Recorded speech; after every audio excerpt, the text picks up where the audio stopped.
All right, here we go. Yeah. Great. All right, guys, welcome. So here is the reboot for the Evolving Human Show, my little mini series that I did in 2020. Uh, Mr. Matthew Gillogly. Did You I got it. pronounce that? Gillogly. I love that. I love the way it feels on my lips here.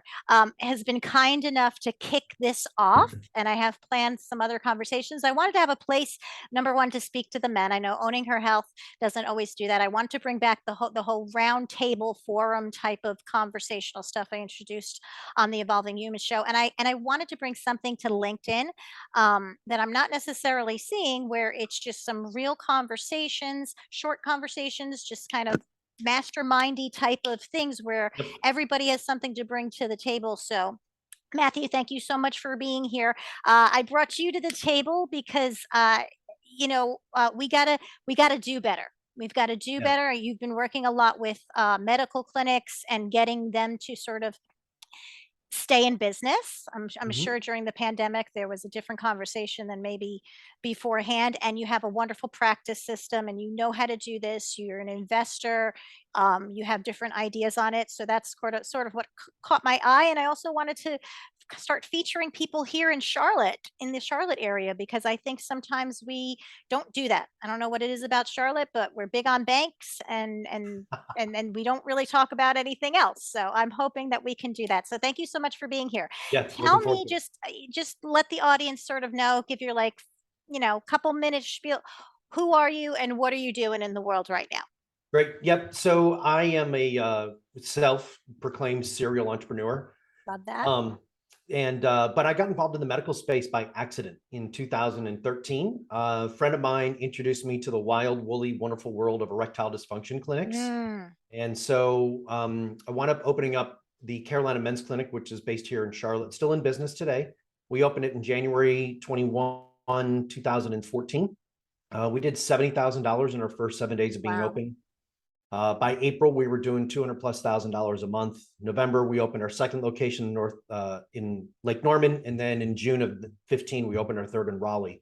So within 18 months, we had 3 locations, 32 employees, and we were doing about $6.5 million a year, all cash. So we took zero insurance. Now I have about as much the closest thing I have to medical training is my first wife was an ER nurse, and my oldest son's an Eagle Scout, and I had to get wilderness first aid. Like this is a guy that used to get queasy looking at walking by a Walgreens. Okay. Um, but I got involved in this, and what I noticed is we had a lot of corporate practice in medicine, always full disclosure. We own the management company. I didn't own the practices because I'm not a doctor. I always like to remind people of that. But so we would, the doctors were our partners, and I just was dumbfounded at the lack of business under basic fundamental business understanding that medical professionals had, doctors, PAs, DOs, nurse practitioners. And what I realized was that our American healthcare system is in danger because of the fact that medical professionals don't understand basic fundamentals of business. Mm, And all these great protocols that are out there of different ways to approach solving type 2 diabetes, or how to really make a weight transformation, or how to deal with joint pain that doesn't involve opioids, or how to deal with erectile dysfunction or menopause, or light bladder leakage, and all these things. You don't have to live with these things, right? And there's other options that are out there that are not part of the insurance mafia, as I like to call it, cartel. And these are all proven procedures. These are not surfing the edge of chaos stuff. Like there's some great stuff out there. And the only way the American public, one of the only ways the American public is going to find out about it is the doctors. They don't have to be great at business, but let's just get them a little bit better. So that's really my passion. That's what I love to do. I work with doctors all over the US and Canada. I sold my interest in the Carolina Men's Clinics ages ago. I still own interest in 7 clinics nationwide and more to come. So I'm involved day to day, right? Like right, you don't want me to suture you. right. So I don't do any medical procedures, but I work with a lot of the top minds in our industry. So Yeah, it's a lot. there's a couple things I heard in there, Matt, that I think, people have to start thinking of. Number one, you can partner with people who are not other physicians if you're a physician or a therapist or something like that. You can be thinking of the business side of service and uh, and I think a lot of them team up, a lot of practices team up, or at least I saw it physician zoned. I noticed in Charlotte when I came into my practice, the Belly Guru, and I was integrating yoga and physical therapy. The first thing I noticed here versus in New York, where I came from, was like, wow, there's not a lot of independent physicians. They were all kind of gobbled up with the hospital centers already. And I think the thought process there was, hey, you guys, bring in the business and we get Mhm. to do what we want. And then they soon found out, oops, oops, this isn't going to work out, or, that they had their chains on. But you're saying that, there are investors, there are people out there that, you might not find them in your hospital. You may Right. have to look at, investing out there. So how does somebody connect with somebody like you? Like how Well, is it you looking for them or they're looking for you? the answer is yes to both. The biggest thing though is it's that moment that you realize that the way that you're going about it, if you continue on that path, isn't going to work. So I always equate things to my doctor clients and prospects, just like if I was a doctor and they were a patient, right? So in the ED clinics, we always used to ask our patients this really simple question. What was it that finally made you come in? Now, we ran tons of TV, tons of radio, newsprint, right? Like we were everywhere. You couldn't turn on the radio or TV without hearing my voice or seeing my face talking about your erectile dysfunction. Okay. Now, And was so that you? Oh, I that remember. was me. That was my, yep. Fingers touch 10,000 erections. For those of you on video, it's my right hand. I All wore a right. glove. We're good. And it was interesting, right? They would always, the answer would go something like this. They'd be like, well, I've been trying the pills, or I'd try to pump, or adult entertainment, or, whatever. And none of that was really working. But so there's always a but. But what happened this weekend, it was our anniversary. It was my birthday. We were on vacation and I couldn't perform again. And literally, this was an actual conversation that I had. Is the guy said, my wife said, that's okay. We can try again next weekend. And she rolled over and softly cried herself to sleep. Okay. Yeah. And so when you get that image, right, every time we bring on a new client that we work with, there is some triggering event that has happened where they're like, I just can't do this anymore, right? There's always a triggering event that moves them from a 2 to an 8 where they have to solve this problem. And so for many people that I talk to, and I talk to a lot of practice owners, they're like, oh, we're figuring it out. But it's when it's like when you have the heart attack, that's when you quit eating the fried food, right? It's, Yeah, I they're so mean, reactive. Like, yep. what's super important, anyone who's listening to this, why this type of conversation is the evolving human, you being the evolving clinician, is that if you hear Matthew, he's got a marketing background. It's he said it. He said we went in and talked to the client, patient. Like we went in and we're not doing that. We're very reactory in healthcare, where we're just like, well, they need me.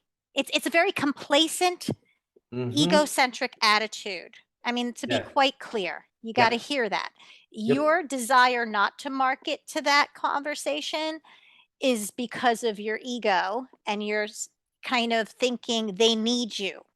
No, you Yep. need them, especially now, because if 2020, 2021, and the 2022 so far has shown anyone, they are not willing now to deal with it. They will seek out Mm-hmm. what it is they really want, Yep. Yeah, right? and the patient today wants more control.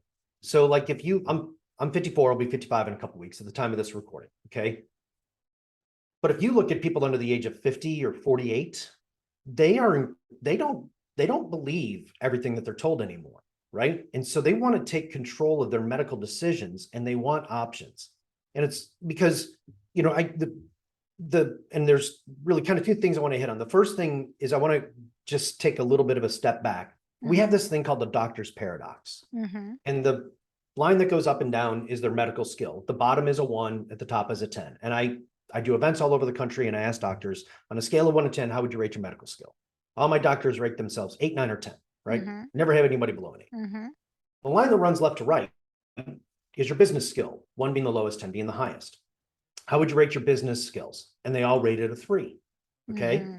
But here's the problem. So they're always in this upper left-hand quadrant, which is what I call the struggle zone, okay? Mm-hmm. And what they try to do to improve their business is they try to improve their medical skill. Right. It's therapists too. I mean, we're talking Right? all I of just gotta us, get- right? Like, there's gonna let be me get that another, let me get another couple letters after my name. Nobody knows what they mean because that will change it. right. Or let me learn this new way Technique. to, Yeah. like let me do this thing where they put like a, a scuba hat on and they whatever. I'm making stuff up, right? Or Like, they even bring in things like, let's say they do see at a trade show a gadget for this or that. I see this rampant in the women's health community where they're like, oh, this thing that they sit on or this or that. I'm not saying it doesn't work. I'm just saying you can't just bring in the gadget. You still got to sell it. You still got to enroll people into. one of my doctors had 22 pieces of equipment. Yeah. 22 pieces of Yeah. equipment. I mean, how many of those do you use? He goes, 2. And that you Right. hit the nail right on the head, is that they don't understand that if your business is struggling, the business won't grow unless you increase your business skills. Now, here's the good news. Therapists, doctors, NPs, all of them, they're the smartest, the best, and the brightest of our society. Their training is infinitely more than being a lawyer, infinitely more than being a CPA. But yet they're treated, out of that group, they are treated the absolute worst. Financially, emotionally abused, Good right? point. So whenever one of my doctors goes, well, I'm just a dumb doctor, I always tell them, I'm like, really? Because you got through organic chemistry, right? And I always ask my doctors this all the time. I have a group that we're running right now. There's about 20 of them in there. First call. I said, how many of you, when you were going through med school, nursing school, PA school, right? How many of you saw yourself failing? Show of hands. Nobody raised their hands. How many of you saw yourself walking across the stage and getting the diploma and getting that designation? They all raised their hands. I said, okay. How many of you see your business failing? Most of them raised their hands. Yeah, so they're Right? on that, where they're on that track. You're going to go Right. to the destination you put in the GPS. Exactly. And I said, what would happen if you just took the same, you're the smartest, best, and brightest of our society. What if you just took that same approach that you can learn anything? And they give me that nod, just like you're giving. They're like, I never thought about it like that. Right. I mean, So yeah. right. It just you're bringing up a point. It's like it's so much in the mindset shift. I mean, that's really why I kind of focus so much on the mind, and I always have, even with pain, function. I mean, even down to like, what is the value of even investing in this program to you to not have to deal with that? Because it is such a mindset shift. And I think, you've given a really good picture of what you feel is happening behind the scenes in opposition. Yep. What and the solutions to this, but like, you can finish up what you were saying, but then I'd love to hear, what is the global shift? What's the vision that you would love for us to wake up, more clinicians to wake up to tomorrow? Here's what I want more clinicians to wake up to tomorrow, is that I'm gonna go just a hair into politics, okay? But I have to in order to make this point. It is the last thing. Look, I think that everybody should have access to healthcare, right? Not a debate at all for me, okay? But the way that we give that access is that right now, what has happened is that we've given all the control to the insurance providers, pharmaceutical companies, and hospital groups, okay? Insurance providers made $16 billion with $16 billion last year in profit, okay? And yet they're cutting reimbursement rates by 4.5%. Think about that, okay? So clinicians, medical professionals have abdicated that role because of their lack of understanding of business. And if I can teach them just a little bit of business, we can actually provide better solutions. So here's some statistics. I have a lot of pain management doctors. Once you start opioids, the chance that you will lose your job in 5 years is 70 times greater. And the chance that, and you will likely, I forget the statistic exactly, but you will most likely never, you'll start making half of what you used to make. Okay.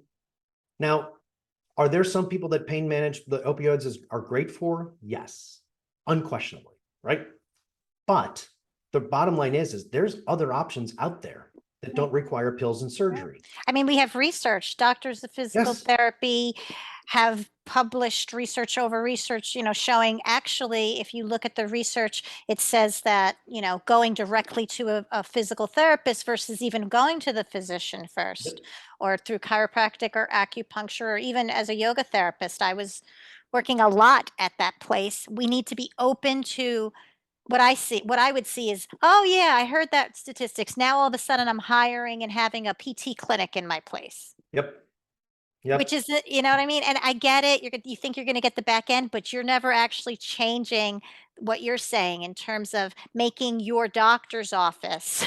It You know what could I be mean? And then what I end up seeing is, I'm sorry, guys, but you have to admit that's the reason why you get into this kind of like double dipping, throwing everybody into the now it just becomes this sort of like, you know, uh, line into therapy for things maybe they didn't need therapy if you don't have that modality, whatever. And then you're still giving the medicines because what happened is you never actually gave that person the care. right. The best decision for care is between the practitioner and the patient. It is not the practitioner getting the blessing and approval from the insurance provider, right? Like I would never want my attorney. I want to have a conversation with my attorney. I don't want my attorney to have to go get a blessing about how he's going to approach my case from some bureaucrat in a cube in Omaha. No offense to Omaha and people who work in Right. cube, right? And so we need to there's three things I want people to understand when it comes to business in the medical field. There's only three ways to grow your business. The first way to grow your business is through more new customers.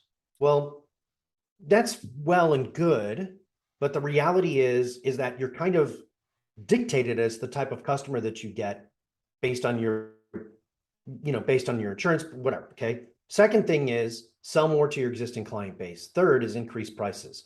The last two you do not control. And in reality, you really don't control what you make on the front end because it's all dictated to you. It's the only business model in the entire business community where the proprietor doesn't get to set their pricing.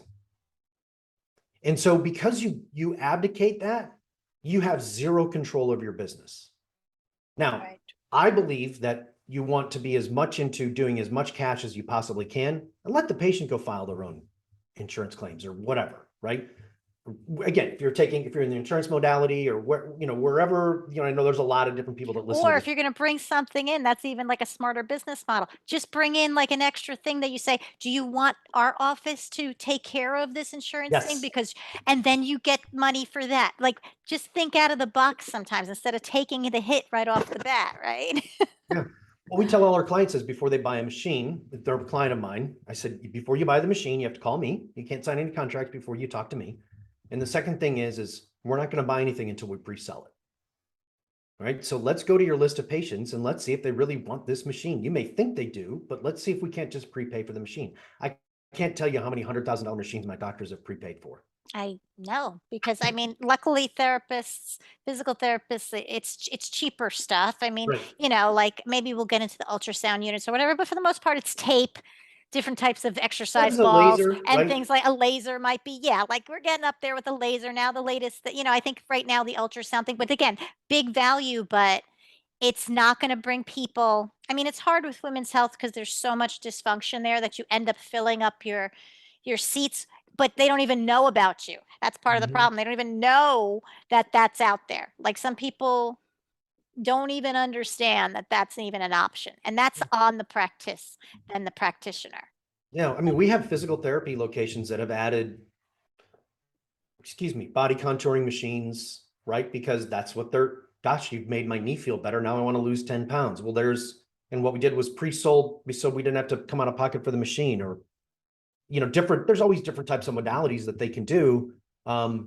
But you want to test it to the client base first, right? Make sure that Right. they're going to have an interest in it. And I know this is somewhat blowing people's minds because they're like, oh, I don't want to be sleazy like that. I don't want to be like a body contour machine, like, but here's the thing. You also have to think of the bigger, you know, you do what you want, but let's just say, like you gave the perfect example in an orthopedic clinic where you're dealing with a lot of overweight people who get knee replacements, and your intention was to go into service so that you could eliminate the pain and help people. Like you're doing all these Instagram reels and everything for them to like never get fat, never get but these people are already overweight. These people are already like, what is it for them? Run a weight clinic, do something there where they don't have to leave, or partner with a Weight Watchers thing. If the simplest thing, I would set people up with like, hey, what if you, because like, Weight Watchers has an affiliate thing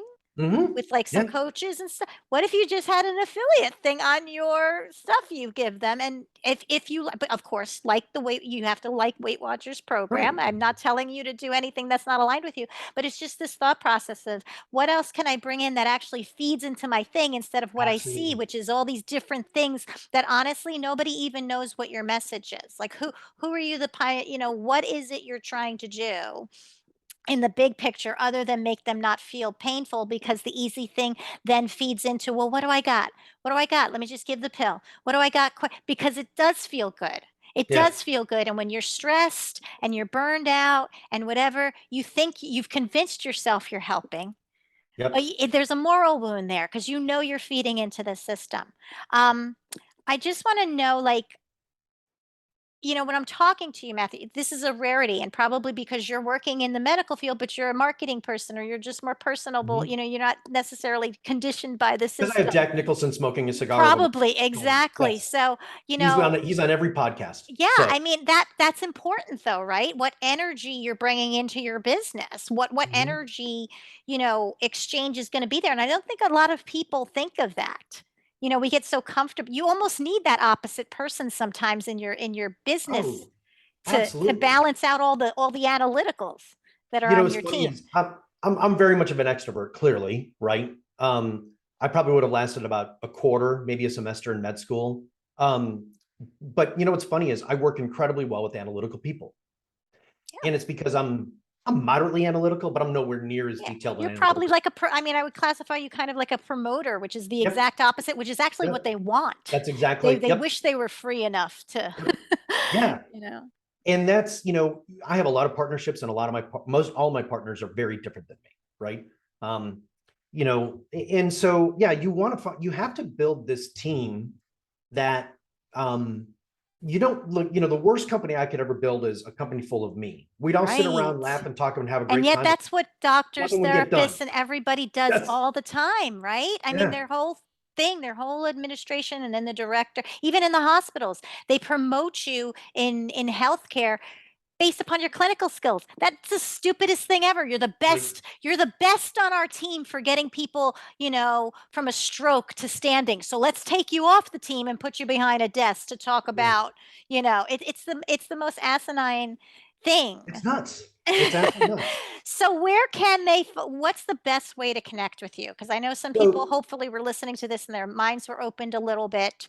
Uh, is it only for physicians? Are you only working with oh, no, them? no, no. Okay. Anybody that's in the medical field, and when Okay. I say medical, I'm anybody Okay. that's, I have, you name it. We from in that whole global space, we do some kind of work with them.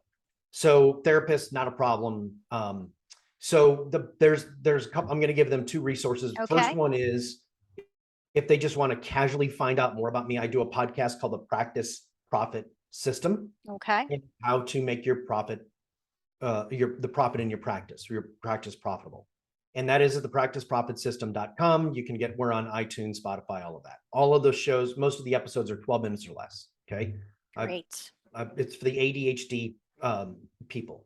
The second thing is, if you want to dive a little bit more into our methodology of how we grew my practices that I sold and the ones that I have today, Mm-hmm. you can get my book, The Anatomy of a Seven-Figure Medical Practice. And that's at srpmedicalmarketing.com/book. And it's SRP as in steady, reliable, predictable, srpmedicalmarketing.com /book. We give you the book for free. You pay $7.95 for shipping and handling. They give you about $1,000 worth of bonuses. So Amazing. a lot of people get that, and that really is, you'll see our entire methodology. We literally, everything in my life is a system. You know, that's how I manage my ADHD. And it's one of the great blessings that I have, that I got when I was born, is because it's forced me to create systems so that I can get stuff done. And that's how we scale up. I mean, we'll take practices from startup to 7 figures in the span of 9 months. Not a problem. Amazing. So I will put that underneath Yep. this post and any place that I post that. So it's easy for you guys that, Yep. yeah, you have 2 seconds, you're on your phone, you want to just click the link, go for it. Go for it. Click the link. Matthew, is there any other things you'd like to leave us with in terms of just being better and expanding our mind around what we can do better to be, well, actually, how can we be better clinicians to do better in this world? Because I know ultimately we all went in with a real desire to kind of maybe not leave this big legacy, but make it be a difference because we were there. Yeah.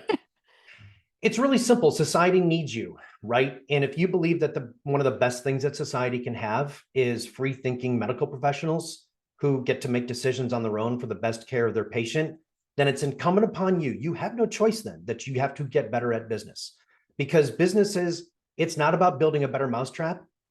It's about being able to promote the mousetrap, right? And all you have to do is look at Microsoft versus Apple.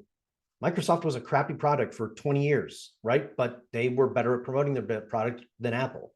Today, Apple has overtaken them. But that's the whole point, is it's not about your skill set. It's about fixing the problem that the patient wants to get fixed. And they've got to know you do it. And you, in your town, in your community, in your block, it's incumbent upon you to make it a better place of society, but people have to know about it. Amazing, because it's the truth. You see people all the time. It's Medicare's doing this to me. Insurance companies are doing this to me or whatever. Actually, if people don't know about you in your town, that's on you. Like, let them come to you and hear what their options are. I say that all the time. I mean, was the catalyst of me. Just like I saw a bunch of women's health providers or yoga therapists that were doing wonderful work, but nobody knows about them because they're selling the thing. They're Nobody really cares not about the thing. attracting. Nobody cares about the thing, guys. Nobody cares. Nobody cares except your peers, which is great. If what you're selling is like what Matthew is you're selling to peers, that's great. Then talk their language. But nobody else who's coming in cares about the thing. I say I work with a lot of regenerative doctors, and I said what the 72-year-old grandma wants to be able to do is she wants to be able to stand on her feet and bake cookies for her grandkids during Thanksgiving. She doesn't care if you use a shaman, pixie dust, voodoo dolls, stem cells, PR. They don't care. They just want to be able to do that. Right. And It's go by with the the way, intention. It's like anything else, right? Go with the intention plus the mechanism, which does yep, not matter. It's 0%, but it's there to get the outcome. If you don't like right. the outcome, the mechanism can change, but if you don't change the intention, the intention is what? And right now the intention is for me to survive, get you without complaints. But the reality is transformation brings out complaints. They're going to be Yeah. uncomfortable. Like when I would mobilize a knee, guys, it's going to hurt. It's going to hurt. So all physical therapy hurts, right? physical terrorists, right? Like it's going to, yes. but the best ones, which I felt like I really was one, was telling you that off the bat, and you knew where to come get me. And I did my thing. I brought in yoga. I was the crazy yoga lady, but I didn't bring it in to be a catch thing. I knew mind over body. I knew this. Just because everybody else is behind you guys listening to this doesn't mean you got to wait for them to catch up. So reach out Right. to Matt, reach out to me, reach out to other people that are doing things a different way. Thank you so much, Matt, for being here. Got it. Hopefully we evolved the conversation on this, and I hope we have many more conversations, because you sound like you're a great guy to know and for other people to know, just for general conversation. So thank you so much, guys. Thanks for All having me. right, we'll Thanks, see you Lisa. guys next time. Bye.